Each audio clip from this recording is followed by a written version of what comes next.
Så har vi sidste aften her i Porto Alegre. For i morgen tidlig, der tager vi med en bus til Florianópolis, hvor turen den simpelthen fortsætter. Ja, her i aften der har vi brugt tiden på at få pakket taskerne sammen, så vi er klar i morgen tidlig. Og vi har fået sagt farvel til de sidste venner, vi har her i Porto Alegre. Og nu skal vi snart tage i seng, så vi er klar til i morgen. Men først, siden sidst. Vi havde sidste gang i bibelstudiegruppen, og vi havde også sidste gang i den kirke, vi var kommet i. Så har vi været ude at spise sushi. Det smagte rigtig godt. Så har to store lokalklubber, Grêmio og International, spillet fodboldkamp mod hinanden. Og der scorede danske Martin Braithwaite til 1-0 for Grêmio. Så var vi til sidste jiu-jitsu træning, hvor Jeppe fik et blåt bælte med hans eget navn på. Og nu skal vi til at stå op og mod busstationen.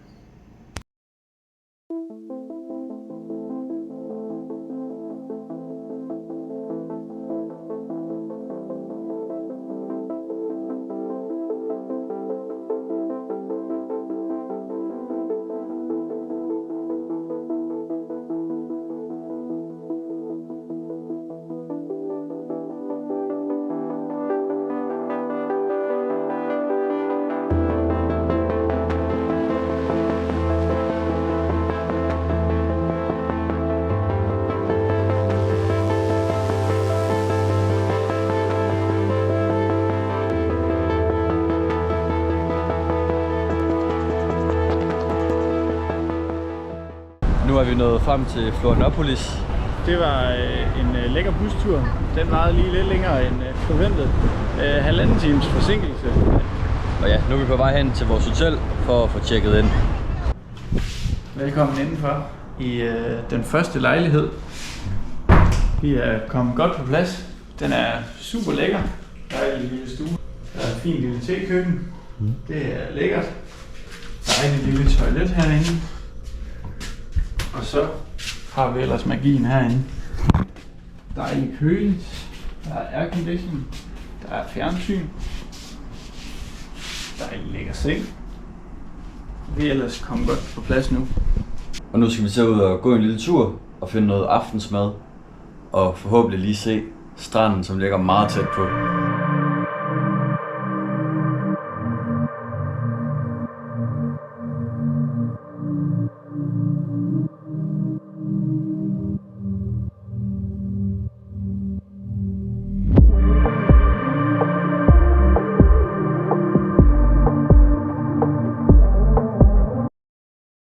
Nu er solcremen kommet på, og nu skal vi tage ned til stranden.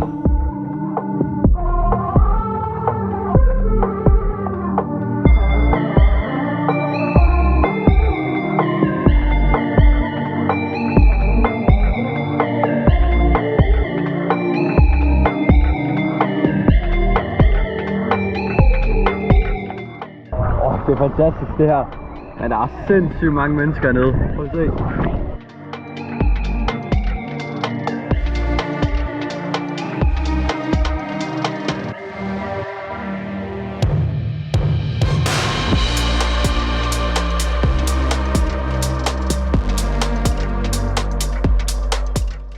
Det er altså det første piratskib, jeg har set, der kan bakke uden at bruge roer.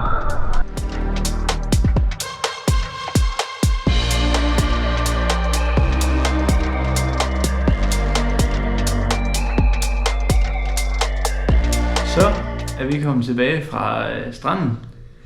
Vi havde et mål, inden vi tog ned, og det var ikke at blive solbrændt. Vi tog 70 faktor solcreme på herhjemme, og så tog vi 50 faktor solcreme på dernede. Ja, alligevel så er det ikke gået særlig godt. Nej, der er kommet noget. Der er kommet en del. Ja, det er ikke for heldigt. Nej. Nu er det næste dag. Vi har fået en god nat søvn, og nu er vi klar til at komme ud og gå en trail.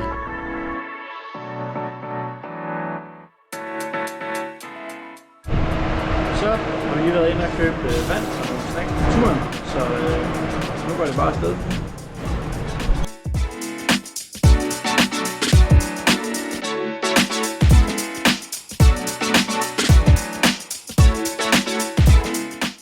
Så er vi kommet hen til her, hvor trailen den sådan officielt starter. Og nu er det bare afsted de næste cirka 7 km.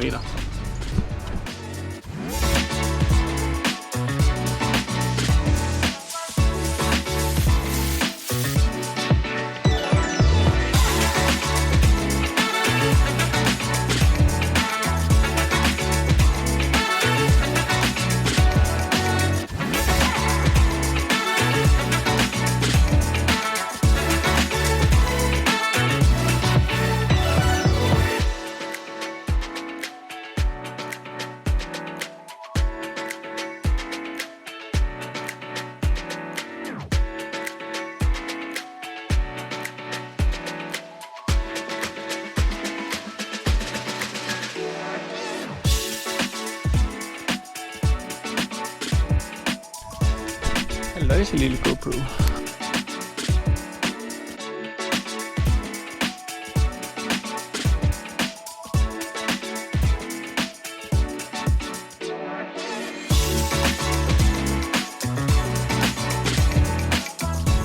er godt i gang med vores trailtur.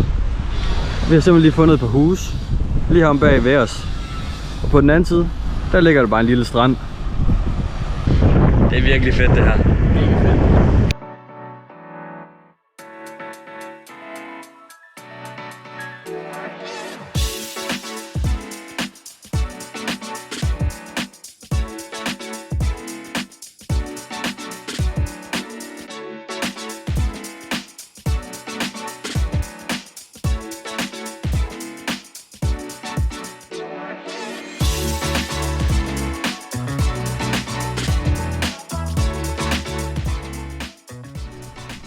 Vi er lige gået forbi de her træer, hvor folk har skrevet deres navn på. Prøv at se, hvad Anton han lige har været i gang med.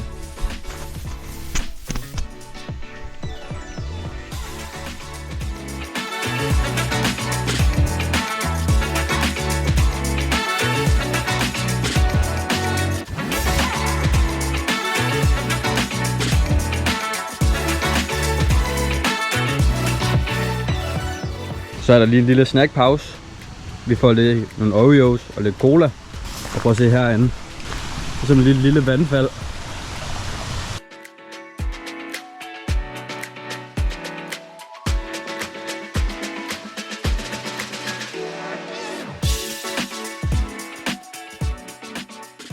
Turen den fortsætter. Det er desværre begyndt at regne lidt. Det bliver lidt våde. Nu er der lige et lille vandfald mere. What? Holy moly, 3 mand. Og så de rødder her. Fuldstændig vildt det her.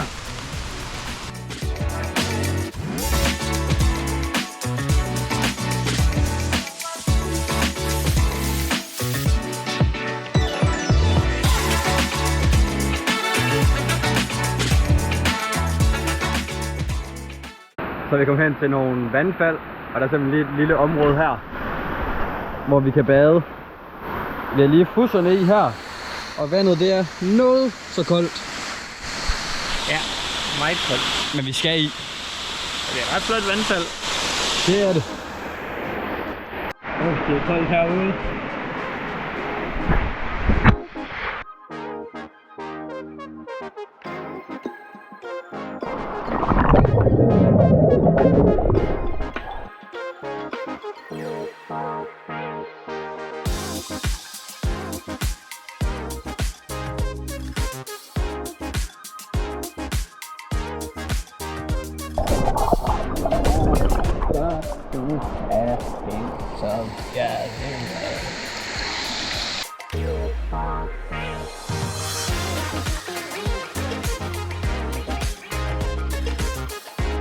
Så er vi bare det her chiller i vandfald. Yes.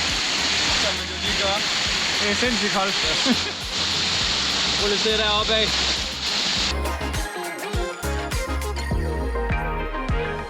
Nu er vi færdige med at bade, og vi skal til at videre. Skål. Skål. Indtil videre på den her tur, så har vi mødt en udlænding, som vi har kunnet snakke med. Og det var en italiener i bussen på vej hertil. Men lige her, ude midt i ingenting, der møder vi simpelthen 3 norske piger. som vi tilfældigvis overhører sige noget, hvor vi er sådan lidt, okay, det er enten svensk eller norsk. Og så, det var faktisk en af dem, der vender sig rundt og spørger, hvor vi var fra. Eller om vi vidste, hvornår båden den sejlede, hvilket vi ikke gjorde. Men nu har de så fandt ud af det og fortalt det så til os. Men det er et vildt sted at møde, altså også lige fra Norge af alle steder. Altså, og det var helt tilfældigt. Vi var lige blevet færdige med at bade og kommer ned her på stien. Og så kan vi bare lige se de 3 piger, og så hører vi bare lige efter, hvad de siger. Og så lyder det lidt genkendeligt. Ja. Og så begynder vi at snakke med dem. Det var vildt. Det var helt vildt. Det var vildt.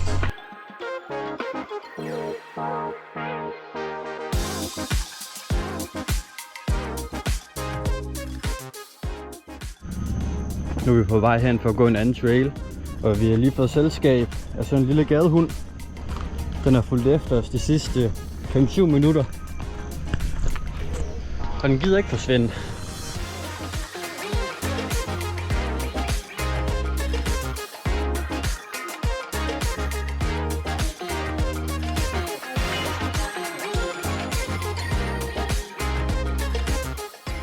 Her der går det godt nok meget opad.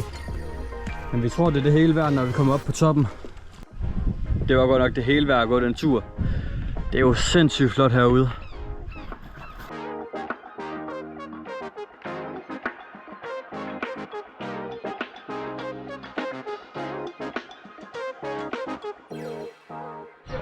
Nu er vi færdige med vores trailtur, og vi sidder her og venter på en bådbus, som kommer og henter os herude om et lille kvarter, og så går turen ellers hjemad.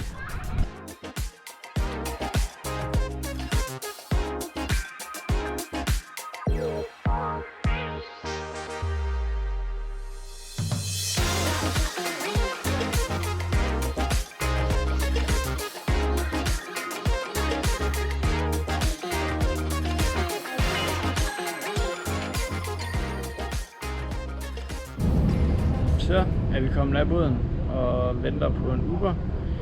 Den er godt nok 19 minutter væk, men altså, den kommer jo på et tidspunkt, og det er jo altid noget.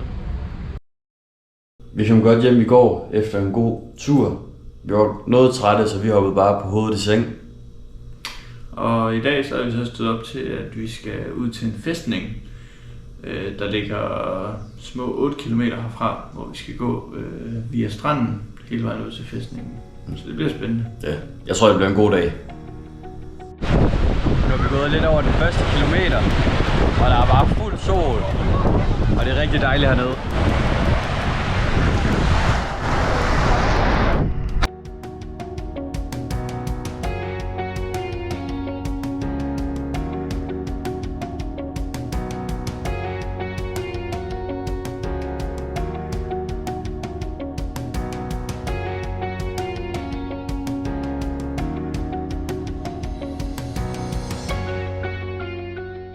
Vi er lige ved at kravle over de her klipper, for at komme hen til den næste strand. Det er lidt udfordrende, men det er fedt. Meget fedt. Det er noget af en klippevandring, vi er kommet på her. Det er lidt nogle vilde kløfter, der er rundt omkring. Det er lidt mere udfordrende, end vi troede, ja. Men det er godt nok sjovt. Det er meget sjovt. Nu er vi kommet forbi den anden side af klipperne. Det var lige heromme, vi var før. Og nu har vi sådan en lille strand her, hvor der næsten ikke er nogen mennesker. Det er lækkert det her. Så sidder vi lige her og holder lidt pause. Lige her midt på en af stierne. Det er egentlig meget hyggeligt. Det er rigtig hyggeligt lige her. Vi lige have lidt cola.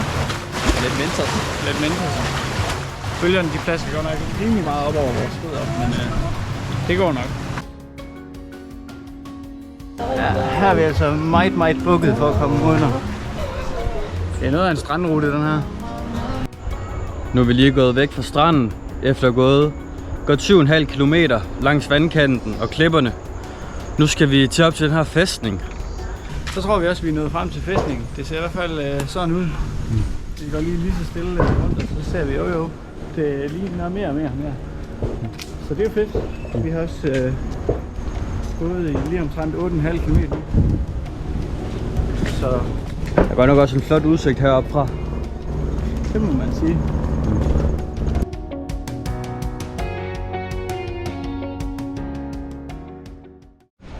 Nu er vi kommet herud, og vi er lige gået lidt rundt og prøvet at finde indgang til det. Og så finder vi lige så et par skilte her, hvor der står lidt om stedet. Og så står der lige hernede, at de kun er åbne fra klokken 9 til 17. Men inde på Google, der kunne vi se, at det er åbent til klokken 18. Og lige nu der er klokken 17:12. Så ja. Brasiliansk tid. Ja. Man kan aldrig helt regne med det. Nej, så vi går hjem igen. Ja. Eller gør et eller andet. Et eller andet. Nå, men på trods af, at vi ikke kunne komme ind på selve fæstningen, så var der nogle fine skilte sådan rundt omkring, hvor man har kunne læse lidt om det.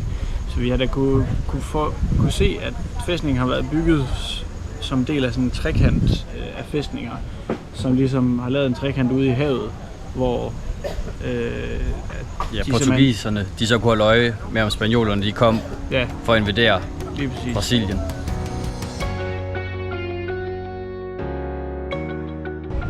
Så blev jeg færdig med at bade, og nu skal vi tage ned i byen og se, om vi kan finde et HDMI-stik og noget aftensmad. Så vi har været ude og spise på et lækkert pizzeria. Vi har fået købt et HDMI-stik, og nu lige været i bad og ligger her i sengen og slapper af. Og så skal vi til at se lidt film her om lidt. Og bagefter så skal vi bare i seng, inden vi skal have endnu en god og dejlig dag i morgen. Ja, vi skulle bare lige have en hyggelig aften her med noget Harry Potter og afslapning efter en lang dag. Mens vi sad og så film, så kunne vi høre vores dørklokke ringe, og vi går så ud og åbner. Og så står der bare 2 brasilianske kvinder derude og er meget ophidset. Og jeg bemærker egentlig også på vejen derud, at vores gulv er fuldstændig vådt. Jeg havde fuld fokus på at komme ud til den dørklokke, så jeg vandrer henover et fuldstændig vådt gulv, uden at lægge mærke til det.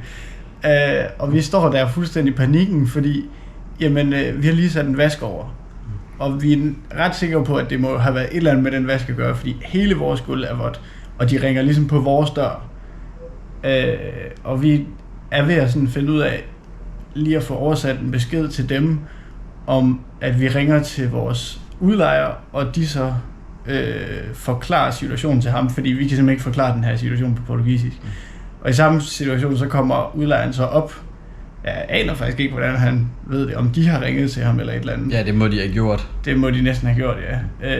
Og så kommer han op og hjælper, og han siger så, at det er sådan en slange, der skulle have lagt ned i en vask, som ikke lå der eller et eller andet. Men der kom styr på situationen. Ja. Men det var godt nok ikke lige, hvad vi havde brug for sådan der aften. Det må man nok sige. Nej. Og nu har vi sat vasken i gang igen, og så krydser vi bare fingre for, at der ikke sker noget igen. Ja. Så nu er det forhåbentlig bare en hyggelig aften fra nu af. Det satser vi på. Ja. Efter gårdagens hændelser, så fik vi set filmen færdig og fik en god nat søvn. Og nu er vi klar til at tage afsted, og vi skal ned til stranden igen i dag.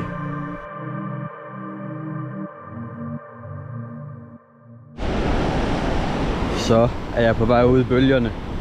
Det er altså også en virkelig lækker strand det her. Og der er fyldt med mennesker til begge sider. Og der er gode bølger her i dag. Det bliver sjovt.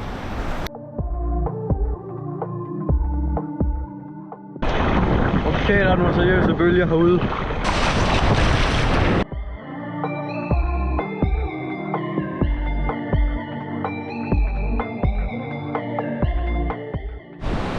Vi blev færdige ved den første strand og tog lidt en tur forbi Mac'en og tog lidt frokost. Nu er vi kommet hen til den næste strand, og der er altså bare endnu vildere bølger her. Og landskabet, det er også så smukt lige her. Meget smukt.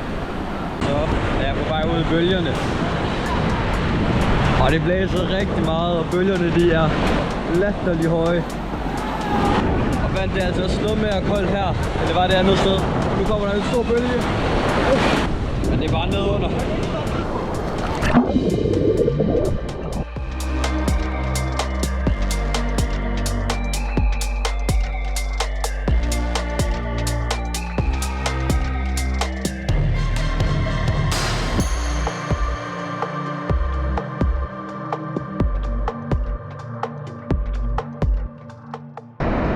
Så blev det min tur til at komme ud i bølgerne. Jeg har lige mærket vandet lidt tydeligere. Det er altså ret koldt. Og det er nogle lidt voldsomme. Her der ramte det lige mine fødder. Det er koldt det her. Men det er vel bare at komme ud i det. Hold fast, var det koldt. Og bølgerne de går nok sådan ret vilde allerede her. Og det er virkelig, virkelig koldt det her. Hold fast. Ej, der kommer bare en bølge der.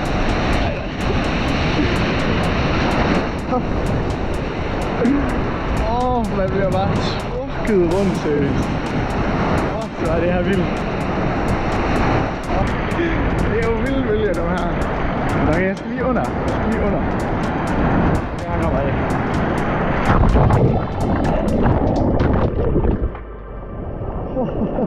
Det er lige direkte ind i bølgen.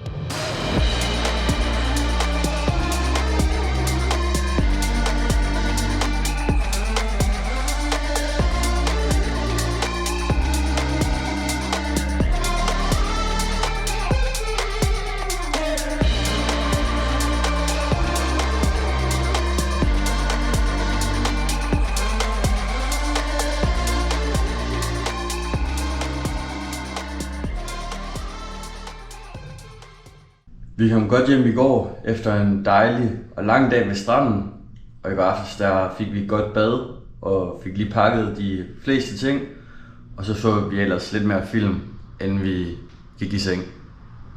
Ciao, ciao!